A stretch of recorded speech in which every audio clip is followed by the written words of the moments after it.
नमस्ते। Sports science की दुनिया में ना रोजाना कुछ नया होता रहता है। कभी कोई नई डाइट तो कभी कोई नई एक्सरसाइज। हर तरफ से बस दावे ही दावे। लेकिन सवाल ये है कि हम कैसे माने कि क्या सच है और क्या सिर्फ एक मार्केटिंग का तरीका। तो चलिए आज इसी सवाल की तह तक जाते हैं। हम एक स्पोर्ट्स रिसर्चर के टूल बॉक्स को खोलकर देखेंगे कि आखिर वो सच का पता लगाते कैसे हैं। तो चलिए इसी सवाल को पकड़कर आगे बढ़ते हैं। सोचिए जरा, कोई नया ट्रेनिंग मेथड मार्केट में आता है जो कहता है कि वो किसी भी एथलीट की स्पीड बढ़ा देगा। अब इस पर भरोसा कैसे किया जाए? बस यहीं पर साइंस अपना काम शुरू करती है। रिसर्च, आप कह सकते हैं, वो फिल्टर है जो दावों की भीड़ में से सबूतों को छान कर हमारे सामने लाता है। आज का हमारा सफर 5 अहम पड़ावों से होकर गुजरेगा। सबसे पहले हम समझेंगे कि भाई ये स्पोर्ट्स रिसर्च आखिर है क्या। फिर ये जानेंगे कि इसे किया क्यों जाता है। इसके बाद हम देखेंगे कि इसे करने के तरीके क्या क्या हैं, किस तरह की जानकारी जुटाई जाती है, और हाँ, सबसे जरूरी, इन सब चीजों का मैदान पर असल में क्या असर होता है। तो चलिए शुरू करते हैं अपने पहले पड़ाव से। जब कोई कहता है स्पोर्ट्स रिसर्च, तो इसका असल में मतलब क्या है?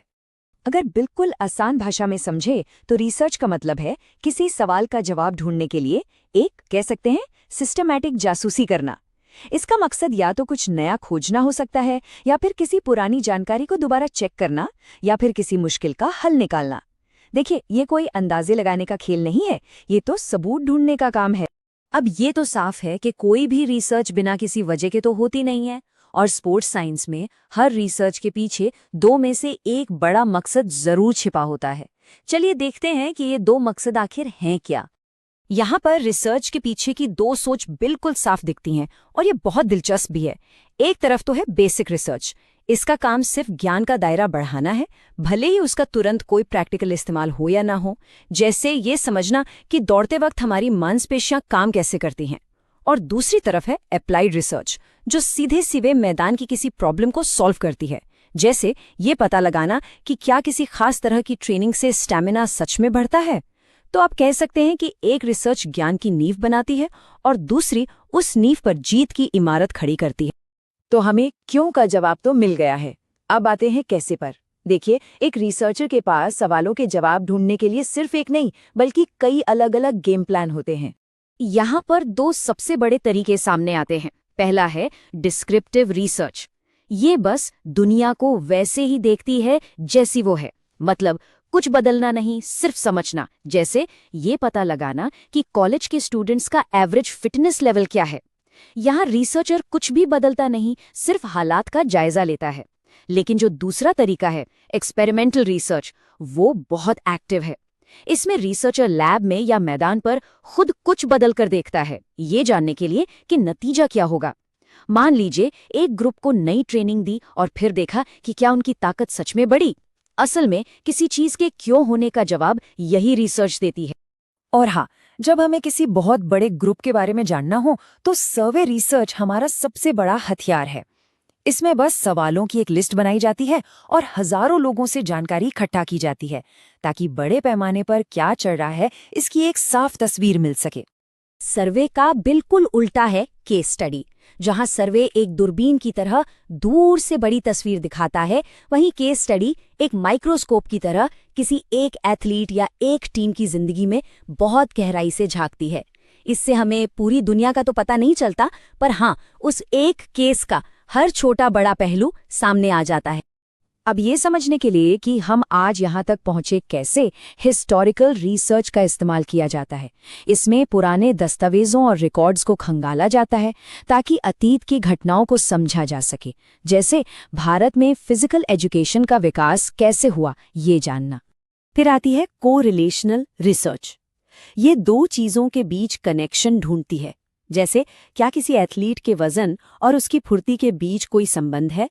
ये रिसर्च ये तो बता सकती है कि हाँ, दोनों में एक रिश्ता है, लेकिन, और ये बात बहुत ज़रूरी है, ये बिल्कुल नहीं बताती कि वजन की वजह से फुर्ती कम हुई है। हो सकता है कोई तीसरा ही कारण हो। इस फर्क को समझना बेहद ज़रूरी है, क्योंकि सबसे ज़्यादा गलतफहमियां यही होती हैं। तो रिसर्च करने के अलग अलग गेम प्लान तो हमने देख लिए, पर सवाल ये है कि इन गेम प्लान में स्कोर किस चीज़ का किया जाता है। मतलब हम किस तरह की जानकारी या कह लें कि डेटा इकट्ठा करते हैं। डेटा की दुनिया में ना दो मेन खिलाड़ी हैं। एक है क्वांटिटेटिव, जो सिर्फ और सिर्फ नंबरों में बात करता है, जैसे स्पीड में कितने % का सुधार हुआ। ये बिल्कुल सीधा और नाप-तौल वाला होता है।